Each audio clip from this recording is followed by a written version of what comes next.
The heavens opened with a fury that spring day in 1878, unleashing a torrent upon the small town of Wilcox, Arizona Territory, that none had seen in living memory. Catherine Grayson stood at her kitchen window, watching with growing alarm as the creek behind her modest homestead transformed from a gentle trickle into a roaring monster that devoured everything in its path. At 24, Catherine had weathered many storms since inheriting her father's property 2 years prior, but nothing like this. The rain had not ceased for 3 days, and the parched desert soil, and used to such abundance, rejected the offering.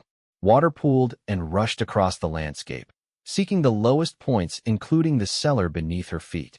She heard it first, the gurgle of water breaching the lower door. Then came the steady splash of invasion. Catherine rushed to the cellar steps, lamp in hand, and descended to find water already ankle-deep and rising with alarming speed. Her preserves jars of peaches, beans, and tomatoes that would sustain her through the coming months sat on shelves that would soon be underwater. "Not today," she muttered, hiking up her skirts and wading in to rescue what she could. 3 miles away, Ethan Granger guided his horse through the deluge, his hat pulled low against the stinging rain. He had been on his way back to the Diamond G Ranch after delivering a message to the sheriff when the storm worsened. His foreman would understand if he sought shelter rather than risking the crossing at Harper's Creek, which by now would be a raging torrent. Ethan knew of a small homestead nearby, a place he'd passed many times but never stopped. A woman lived there alone, he'd heard. Catherine Grayson, the daughter of old Marcus Grayson who'd passed on some time ago. Folks in town said she was stubborn as a mule, refusing offers to buy her land or suggestions that a woman had no business running a homestead by herself. The downpour intensified, and Ethan's horse, Samson, whinnied in protest. Through the curtain of rain, he could just make out the shape of the Grayson place nestled against the rise of a small hill. As he approached, something about the scene struck him as wrong. Water was pooling too high around the foundation, and a low section of ground behind the house had become a rushing stream heading straight for the property. Inside the cellar, Catherine worked frantically. The water had risen to her knees in mere minutes. She had managed to save most of her preserves, carrying armloads up to the kitchen, but the precious sack of seed potatoes, her planting stock for next season, remained on the lower shelf. She waded back in, ignoring the cold that numbed her legs and the debris that floated by, striking her thighs. The cellar door groaned under the pressure from outside, and a new surge of water pushed through the widening gap between door and frame. Catherine grabbed the potato sack, but as she turned, her foot slipped on the submerged stairs. She fell hard, the breath knocked from her lungs as she plunged beneath the surface. Disoriented, she fought to stand in the rising water, now at her waist. A tremendous crack split the air as the cellar door gave way completely. Water rushed in with devastating force, sweeping Catherine against the far wall. She clung to a support beam, gasping as the frigid flood rose to her chest. "Help!" she screamed, though she knew no one would hear over the storm. Her nearest neighbor was miles away, and in this weather, no one would be passing by. Ethan was tying Samson to the porch post when he heard something, a faint cry beneath the storm's din. He paused, head tilted. There it was again, a woman's voice, tinged with terror. His eyes scanned the property until he spotted water pouring into what must be a cellar entrance at the side of the house. He sprinted through the mud, boots sinking with each step. The cellar door hung from a single hinge, water coursing through the opening like a mill race. Peering down, Ethan saw her, a woman with copper-colored hair plastered to her head, clutching a beam as the water rose inexorably around her. "Hold on," he shouted. The door frame had partially collapsed, leaving an opening too narrow for him to enter. Without hesitation, Ethan braced his shoulder against the damaged wood and pushed with all his strength. The timber groaned, but held. He stepped back, then drove forward again, throwing his full weight into it. With a splintering crack, the frame gave way. Ethan plunged into the icy water, fighting the current to reach her. "Take my hand," he commanded, extending his arm through the churning water. Catherine stared at the stranger, tall and broad-shouldered, his face partially obscured by a sodden hat, but his eyes clear and determined. She let go of the beam with one hand and reached for him. Their fingers touched, slipped apart in the rushing water, then locked together. With powerful strokes, Ethan pulled her to the stairs, now barely visible beneath the flood. "Can you climb?" he asked, voice raised over the roar of water. Catherine nodded, though her limbs felt leaden. Together they fought their way up the remaining steps.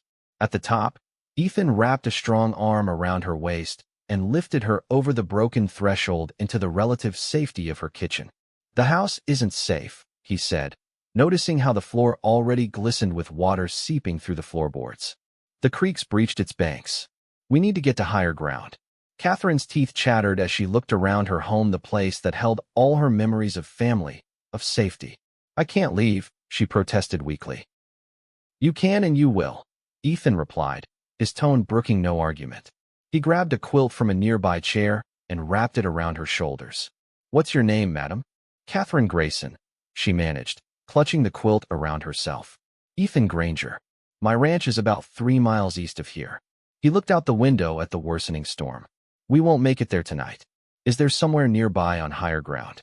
Catherine nodded, her mind clearing as practicality overcame shock. "The old line shack on Weaver's Ridge. It's about a mile from here." Ethan helped her gather essentials: dry clothes, food, her father's rifle, and stuffed them into saddlebags. Then, with the rain still pounding mercilessly, he guided her to the porch where Samson waited, eyes rolling at the chaos around him. "Have you ridden before?" Ethan asked, helping Catherine mount. "Since I was a child," she replied, gathering the reins with shaking hands. Ethan swung up behind her, his chest warm against her back as he reached around to take the reins. "Show me the way to this line shack." As they rode away, Catherine looked back at her home, water now surging around its foundation. She had no way of knowing if it would still stand when the flood receded. The thought brought a lump to her throat, but she swallowed it down. She was alive, and for now, that had to be enough. The journey to Weaver's Ridge was arduous. The rain continued unabated, turning the trail into a muddy quagmire that forced Samson to pick his way carefully. Lightning split the sky, followed by thunder so loud it seemed to shake the very ground beneath them. Catherine felt Ethan's arm tighten around her waist each time, a silent reassurance that steadied her nerves. "There," she pointed finally, as a small structure emerged from the gloom.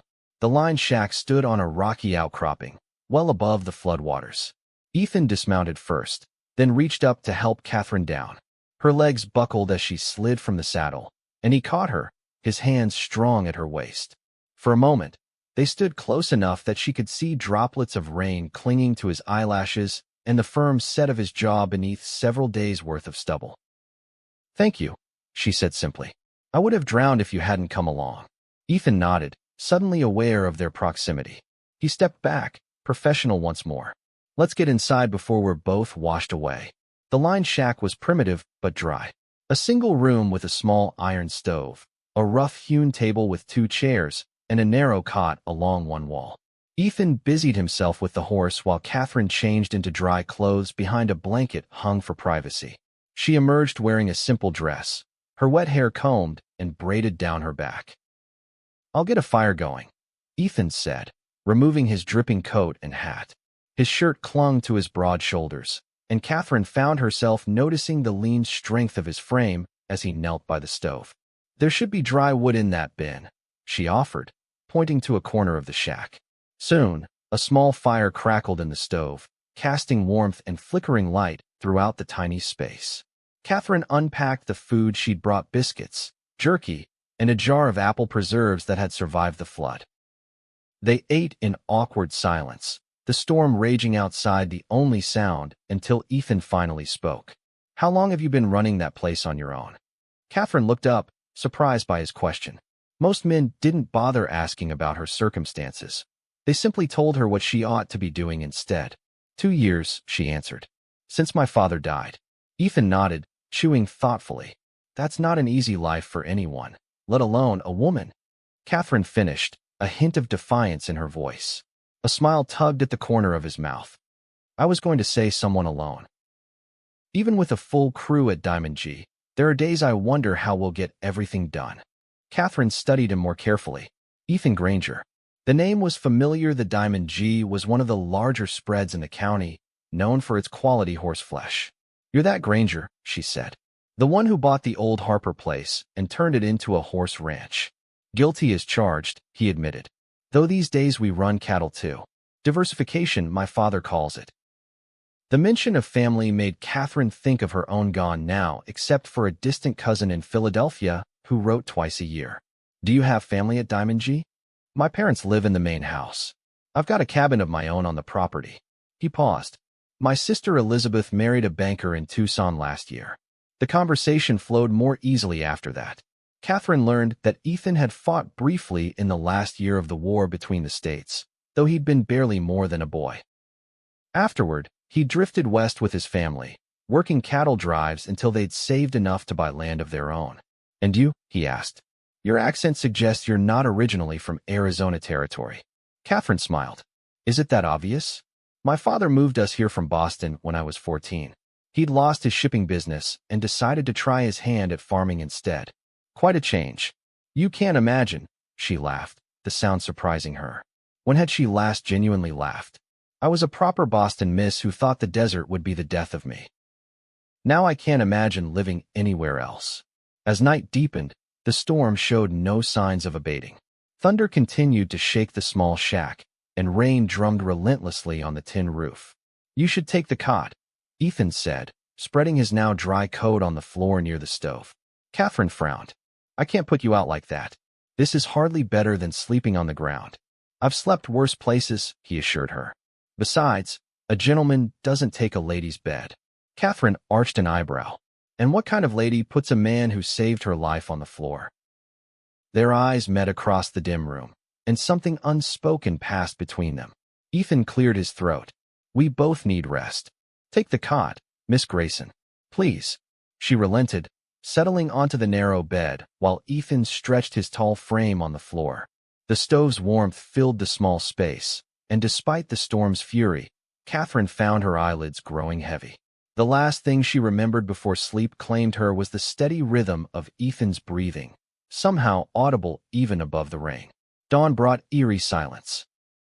Catherine opened her eyes to find sunlight streaming through the single window of the lined shack. The storm had passed during the night, leaving behind a transformed landscape visible through the glass trees uprooted, new channels carved into the earth, debris scattered across fields that yesterday had been dry and dusty. Ethan was already awake, standing by the window with a cup of coffee in hand. He turned at the sound of her stirring, his face freshly washed and his hair still damp from where he'd slicked it back. "Good morning," he said. "Coffee's hot if you want some." "Not the best, but it'll do the job." Catherine sat up, suddenly conscious of her rumpled appearance. She smoothed her hair and accepted the tin cup he offered. The coffee was indeed strong enough to wake the dead, but she welcomed its warmth. "We should head back down," she said after taking a few sips. "I need to see what's left of my place." Ethan's expression grew serious. "The creek's still running high. We should wait another few hours to be safe." Catherine wanted to argue, but knew he was right. They used the time to assess their supplies and plan their route back. By mid-morning, they deemed it safe enough to venture down from the ridge. The destruction was worse than Catherine had feared. Entire sections of fencing were gone, washed away as if they'd never existed. The vegetable garden she'd so carefully tended was buried under mud and debris. But the house itself, built on a slight rise and anchored by stone foundations, had survived, though water damage was evident everywhere. Catherine stood in the muddy yard, taking in the devastation with a hollow feeling in her chest. So much work, so many dreams, all set back by a single night's fury. "It's not as bad as it could be," Ethan offered, standing beside her. "The structure seems sound. The rest can be repaired or replanted." "With what?" Catherine asked softly. "I lost most of my seed stock. The planting season's already begun, and even if I had seeds, it would take weeks to clear this mud and debris." Ethan studied her face, noting the determination that underlay her momentary despair. "You're not giving up," he stated rather than asked. Catherine straightened her shoulders. "No, I'm not. This land is all I have left of my father. All I have, period." They spent the day salvaging what they could. The cellar was still partially flooded, but some items stored on the highest shelves had escaped damage. The main floor of the house needed thorough cleaning and some repairs where water had warped the floorboards, but it would be habitable once dried out. As evening approached, Catherine insisted on preparing a meal from their limited supplies. Ethan built a fire in the yard since the kitchen stove was still too damp to use safely. They sat on upturned crates, eating beans and the last of the biscuits as the sun set in a sky washed clean of clouds. "I should head back to Diamond G," Ethan said reluctantly. "They'll be wondering what happened to me." Catherine nodded, surprising herself with how much she didn't want him to leave. This man who'd been a stranger yesterday had become a comforting presence, his quiet strength and practical nature exactly what she needed in this crisis. "Of course," she said, keeping her voice even. "You've done more than enough already." Ethan stood, brushing crumbs from his trousers. "I'll be back tomorrow with some men from the ranch. We'll help clear the worst of the debris." Catherine looked up sharply. "That's not necessary. I can manage." "I'm sure you can," he replied, a hint of amusement in his eyes. "But why should you have to? Neighbors help neighbors out here. It's how we all survive." "We're not exactly neighbors," she pointed out. "Your ranch is miles from here."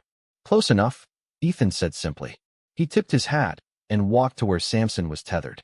"Lock your door tonight.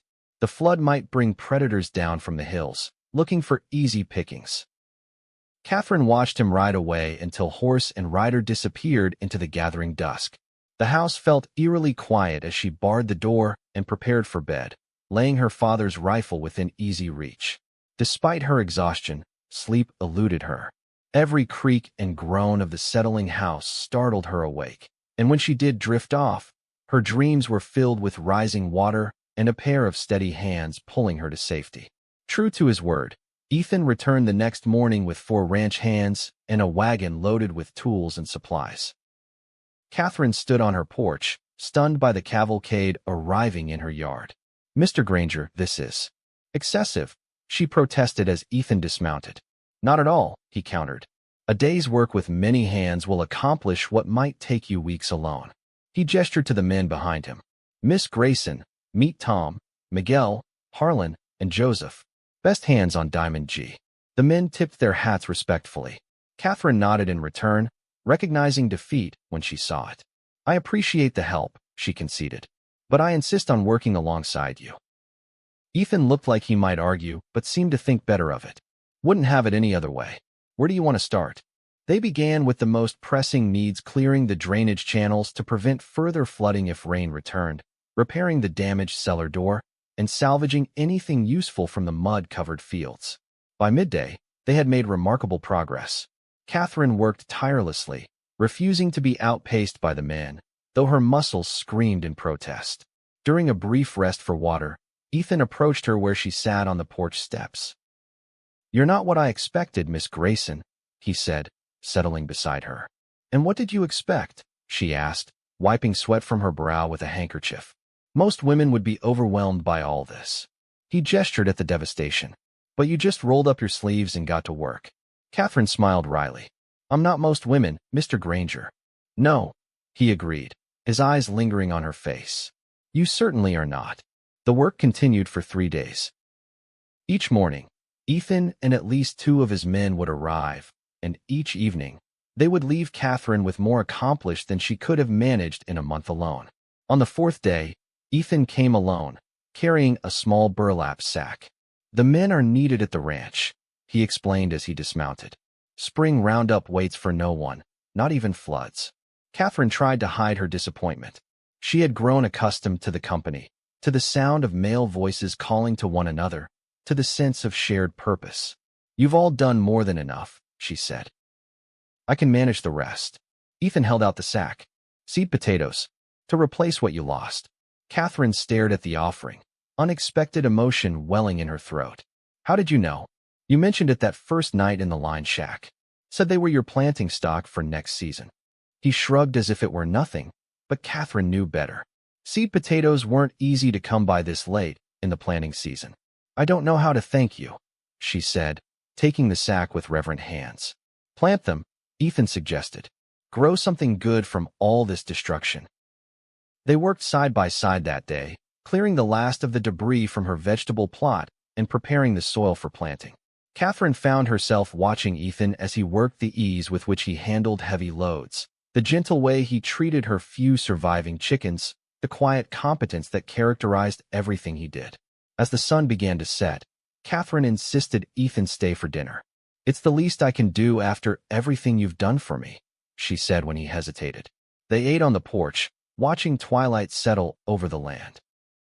Catherine had managed to prepare a proper meal: cornbread, beans with a bit of bacon, and fresh eggs from the hens. Ethan ate with appreciation, complimenting her cooking with genuine enthusiasm. "Will you be all right here alone?" he asked as they finished their coffee. The question carried more weight than its simple words suggested. Catherine considered her answer carefully. "I've been alone for 2 years, Mr. Granger. I expect I'll continue to manage." Ethan studied her in the fading light. "You don't have to be, you know." "Don't I?" She met his gaze steadily. "Women like me have few choices. Is that why you stay? Because you have nowhere else to go?" Catherine shook her head. "I stay because I love this land. Because every sunrise over those hills makes my heart full. Because the work, hard as it is, gives me purpose." She paused. "Why do you ask?" Ethan set down his coffee cup. "Because I find myself thinking about you when I should be focused on other things. Because I rode out here alone today when I should have been helping with Roundup." Catherine felt heat rise to her cheeks, but she didn't look away. "Are you saying you have an interest in my welfare, Mr. Granger?" "I'm saying I have an interest in you, Miss Grayson." His directness took her breath away. "And I'd like permission to call on you properly, if you're amenable." Catherine had received proposals before, practical offers from widowers needing a mother for their children, or opportunistic ones from men who saw her land as more valuable than her companionship. But Ethan's simple declaration felt different. There was no calculation in his eyes, only a warmth that made her pulse quicken. "I think I would like that," she answered softly. Ethan's smile transformed his face, erasing the lines of weariness etched by long days of labor. "Then I'll be back on Sunday. Perhaps we could ride out to Wilcox for church services?" "I'd enjoy that," Catherine agreed. When he finally took his leave, Ethan lingered a moment longer than necessary, his hand closing briefly over hers. "Sleep well, Catherine," he said, using her given name for the first time. "And you, Ethan," she replied, the name feeling right on her lips. She watched him ride away, the familiar silhouette now carrying new meaning. For the first time in years, Catherine felt something unfurling in her chest, a cautious hope, a tentative joy. The flood had taken much, but perhaps it had given her something precious in return. The weeks that followed brought a steady rhythm to Catherine's life. Each day she worked to restore her homestead, and each Sunday, Ethan arrived to escort her to church in Wilcox. Their courtship proceeded with proper decorum, but there was an undeniable current beneath the formalities, a connection that deepened with each shared conversation, each lingering glance, each brief touch of hands. Spring blossomed into early summer. The flood's destruction gradually faded as new growth reclaimed the land. Catherine's vegetable garden thrived. The seed potatoes Ethan had given her producing healthy plants that promised a bountiful harvest. She had replanted her corn and beans, and though the crops would be later than usual, they would see her through the winter. One Sunday in late June, Ethan suggested they picnic by the creek after church instead of returning directly to her homestead. The same creek that had nearly taken Catherine's life was now a gentle, clear stream flowing within its proper banks, bordered by wildflowers and cottonwood trees. They spread a blanket in the dappled shade, and Catherine unpacked the basket she'd prepared: cold chicken, biscuits, apple preserves, and a berry pie that had earned appreciative murmurs from Ethan at the first bite. "This is the best pie I've ever tasted," he declared, accepting a second slice with boyish eagerness. Catherine laughed, pleased by his enthusiasm. "My mother's recipe. She always said the secret was adding a pinch of cinnamon to the berries. Your mother must have been an excellent cook." "She was. She taught me everything I know about running a household, though I doubt she ever imagined I'd be applying those lessons to a homestead in Arizona territory." Ethan set aside his empty plate and leaned back on his elbows, studying her. "Do you miss Boston?" Catherine considered the question. "Sometimes. I miss the libraries, the concerts, the bustle of city life. But then I look at the sunset over these hills or smell the desert after rain, and I know I'm where I'm meant to be, even alone." She met his eyes. I don't feel as alone as I once did. Ethan sat up, moving closer to her on the blanket. Catherine, there's something I've been wanting to say to you. Her heart quickened at the seriousness in his tone. Yes. These past weeks have been the happiest I can remember.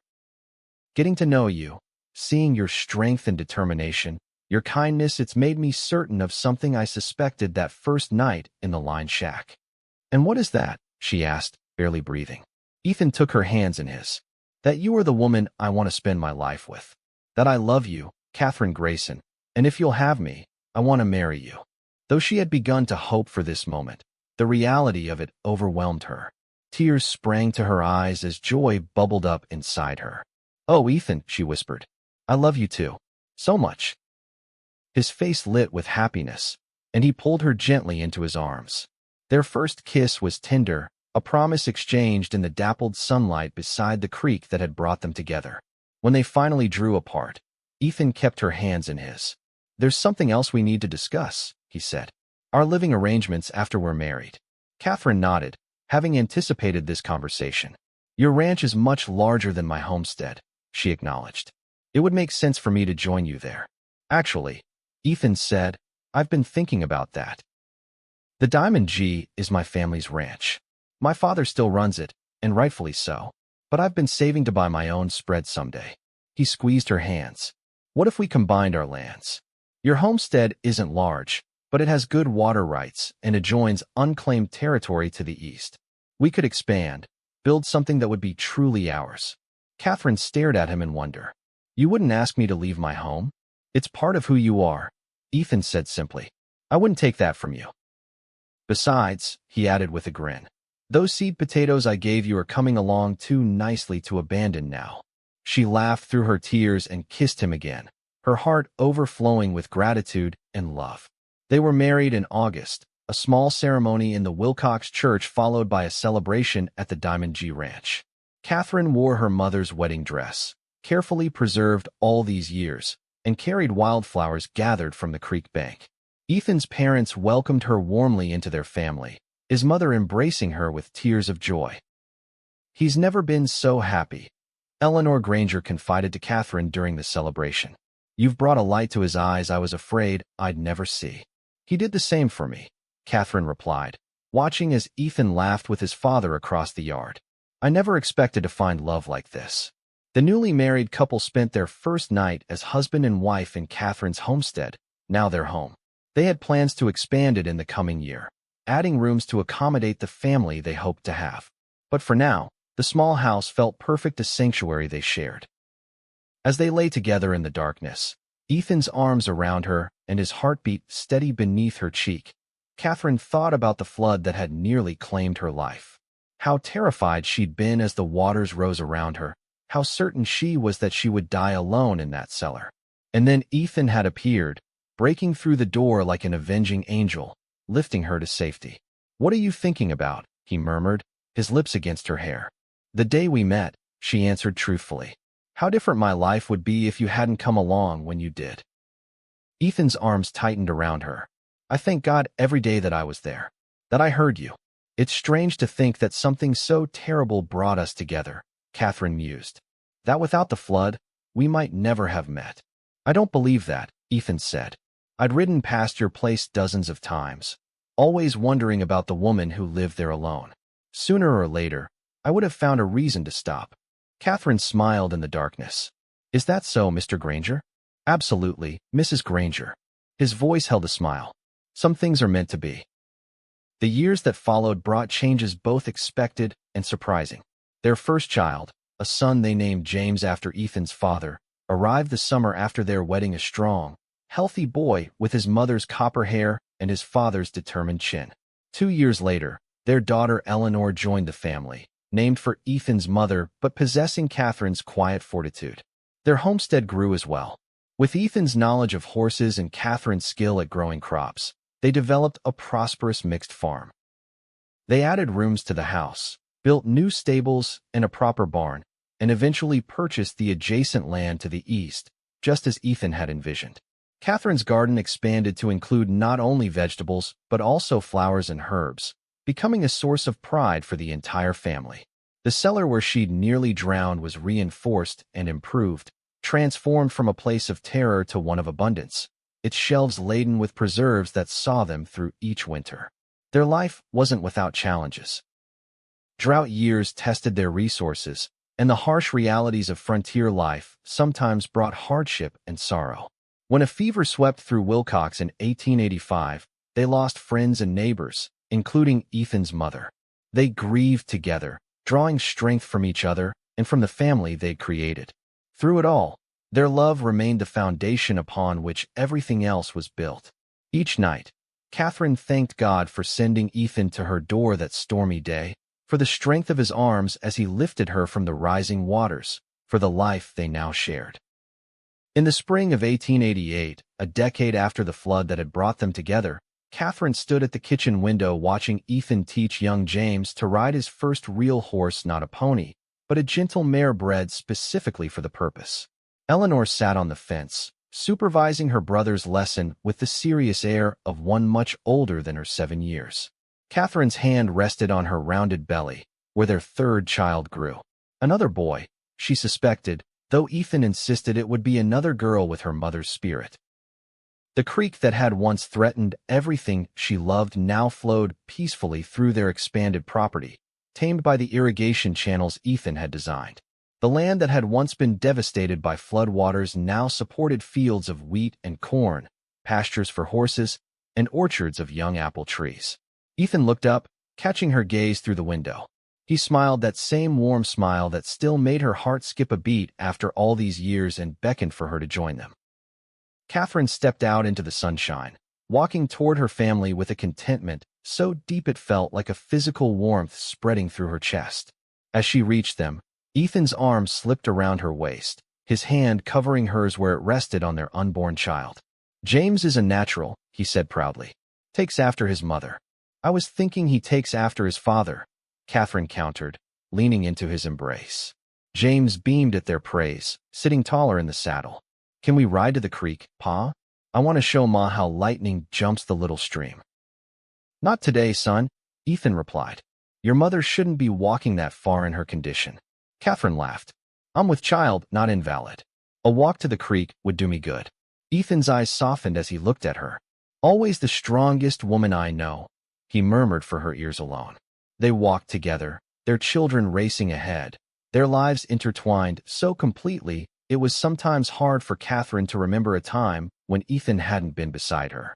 The path to the creek was well worn now, a familiar route they'd traveled countless times over the years. When they reached the spot where they'd shared their first picnic where Ethan had proposed, they paused. The children splashed in the shallow water downstream, their laughter carrying on the spring breeze. "Do you ever think about what might have happened if you hadn't found me that day?" Catherine asked, a question she'd posed in various forms over the years. Ethan's answer was always the same, though the words might vary. Today he simply turned to her, his hands framing her face with infinite tenderness. "I was always going to find you, Catherine," he said. "Even if it took a flood to bring us together." She rose on tiptoe to kiss him, this man who had broken through her door and lifted her from the rising waters, who had, in doing so, saved not only her life, but her heart. Above them, the Arizona sky stretched endlessly blue, promising fair weather and clear horizons.